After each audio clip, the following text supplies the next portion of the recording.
Perkenalkan nama saya Askia Sironauren. Perkenalkan nama saya Hikmah Hayati. Saya Kailina Varianti. Saya Fauzia Munawaroh. Saya Evan Ramadan. Latar belakang berdirinya Daulah Abbasiyah tidak terlepas dari berbagai masalah yang mewarnai pemerintahan Bani Umayyah.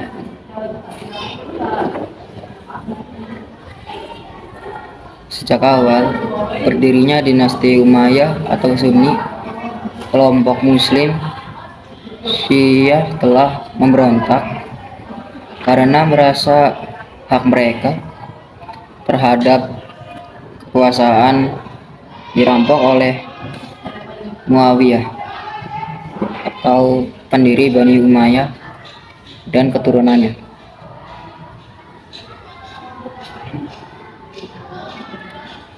Begitu pula dengan kelompok Khawarij yang juga merasa bahwa hak politik tidak dapat dimonopoli oleh keturunan tertentu, tetapi hak setiap muslim.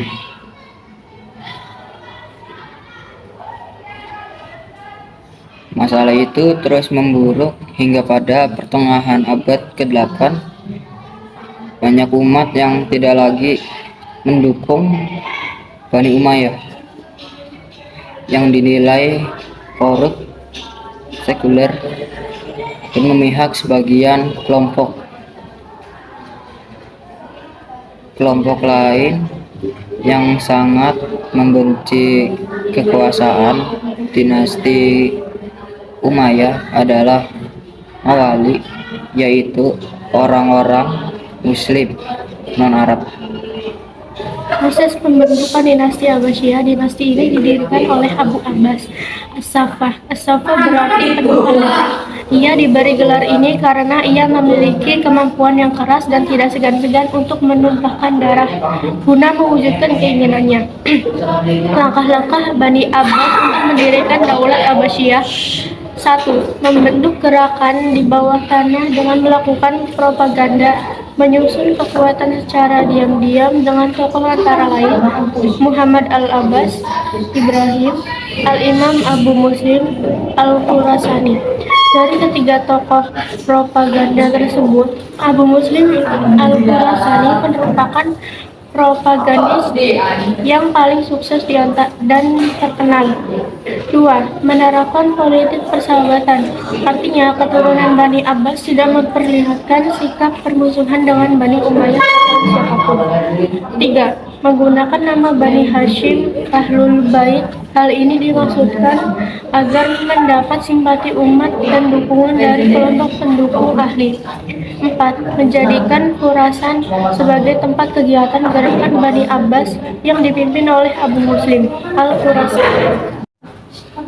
Proses berdirinya dinasti Abbasiyah dimulai dari tahap persiapan dan perencanaan yang dilakukan oleh Ali bin Abdullah bin Abbas. Gerakan propaganda untuk mendirikan dinasti Abbasiyah ini dimulai ketika dinasti Umayyah berada di bawah kepemimpinan Umar bin Abdul Aziz 717 sampai 720 Masehi. Pada waktu Umar bin Abdul Aziz memimpin dengan adil, peluang emas yang dimiliki Bani Abbas untuk merebut kekuasaan Bani Umayyah itu terjadi pada masa Khalifah Marwan bin Muhammad 127 sampai 132 Hijriah sampai 745 sampai 750 Masehi, yakni Khalifah Bani Umayyah terakhir, di mana waktu itu pemerintahan dinasti Umayyah mencapai puncak kekacauan yang sulit diatasi. Tokoh-tokoh pendiri Bani Abbasiyah. Yang pertama, Muhammad Ali bin Abdullah. Yang kedua, Ibrahim Al-Imam. Yang ketiga, Abu Muslim Al-Khurasani. Yang keempat, Abul Abbas As-Saffah. Yang kelima, Abu Ja'far Al-Mansur. Silsilah Bani Abbasiyah dan khalifah-khalifah dinasti Abbasiyah adalah sebagai berikut. Yang pertama, silsilah Bani Abbasiyah. Dalam silsilah Bani Umayyah terdapat 3 keluarga besar yang saling bersaing memperebutkan kekuasaan, yaitu yang pertama keluarga Alawiyin yang didukung oleh kaum Syiah, yang kedua keluarga Umayyah, dan yang ketiga keluarga Abbasiyah. Khalifah-khalifah dinasti Abbasiyah adalah sebagai berikut. Ini adalah periode 1.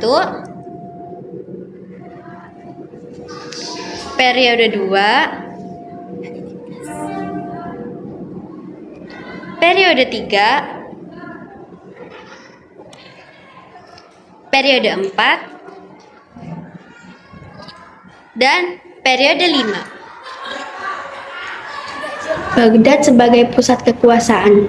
Kota-kota yang pernah dijadikan ibu kota Abbasiyah adalah Kufah, Hira, Amda atau Hasmiyah, dan Baghdad perpindahan ibu kota dari Kufah ke Hira disebabkan karena penduduk kota Kufah mayoritas pendukung Ali dan dianggap tidak setia kepada golongan Abbas, sedangkan kota Hira adalah pilihan yang bersifat sementara. Selanjutnya, kota yang berpindah adalah kota Anbar atau Hashimiyah. Dengan adanya pemberontakan itu, Khalifah Al-Mansur memandang bahwa kota Anbar tidak cocok sebagai pusat pemerintahan. Kemudian, beliau memindahkan pusat pemerintahan ke kota Baghdad. Latar belakang dipilihnya kota Baghdad adalah pertama, adanya pemberontakan Rodiyah terhadap Khalifah Abu Ja'far Al-Mansur. Kedua, wilayah Baghdad cukup luas terhadap Khalifah Abu Ja'far Al-Mansur. Kedua, wilayah Baghdad cukup luas dan tanahnya subur. Ketiga, letak bangunan sangat strategis dan mudah dijangkau oleh berbagai wilayah. Abu Muslim Al-Khurasani merupakan seorang pemuda yang pemberani. Pada usia 19 tahun, ia diangkat sebagai panglima perang oleh Ibrahim Al-Imam. Ia banyak memperoleh dukungan di kota Khurasan. Pernah dalam sehari, ia berhasil menarik simpati penduduk dari sekitar 60 desa di sekitar Umar. Abu Muslim Al-Khurasani mengajak golongan Syiah, golongan Alwiyyin, Bani Ali untuk menentang Bani Umayyah yang telah menindas mereka sebelum Abu Muslim Al-Khurasani diangkat sebagai panglima perang. Gerakan dakwah dan propaganda dilakukan secara diam-diam. Hal itu dilakukan karena belum berani melawan dinasti Umayyah secara terang-terangan pada tahun 747 Masehi. Setelah Abu Muslim Al-Khurasani diangkat menjadi panglima perang, Ibrahim Al-Imam menyuruhnya untuk merebut kota Khurasan dan menyingkirkan orang-orang Arab yang mendukung dinasti Umayyah. Namun, rencana ini tercium oleh Khalifah Marwan II dan akhirnya Ibrahim Al-Imam ditangkap dan dipenjara hingga meninggal.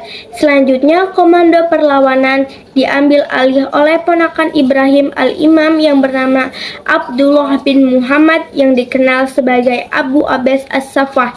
Ia tetap menunjukkan Abu Muslim Al-Khurasani menjadi panglima dan melakukan perlawanan di Kesimpulan dan meneladani sejarah dinasti Abbasiyah. Setelah kita membaca sejarah berdirinya Bani Abbasiyah, maka kita dapat mengambil hikmah dan suri teladan antara lain sebagai berikut. 1. Bersungguh-sungguh dalam meraih cita-cita tanpa pantang menyerah. Walau banyak hambatan, rintangan, bahkan penuh pengorbanan baik berupa waktu, materi, tenaga, bahkan nyawa demi tercapai cita-cita yang diinginkan. 2. Bekerja sama dan saling menolong sesama umat Islam, segala usaha. 3. Selalu mengutamakan kepentingan agama yang hidup dan optimis, dinamis, inovatif, dan siap menerima kritik konsumtif. 5. Punya pandangan hidup yang lebih baik yang berdasarkan pada norma susila, norma budaya, norma hukum, dan norma agama. 6. Berani berjuang demi nusa bangsa dan negara. Sekian dari kami, kurang lebihnya mohon maaf.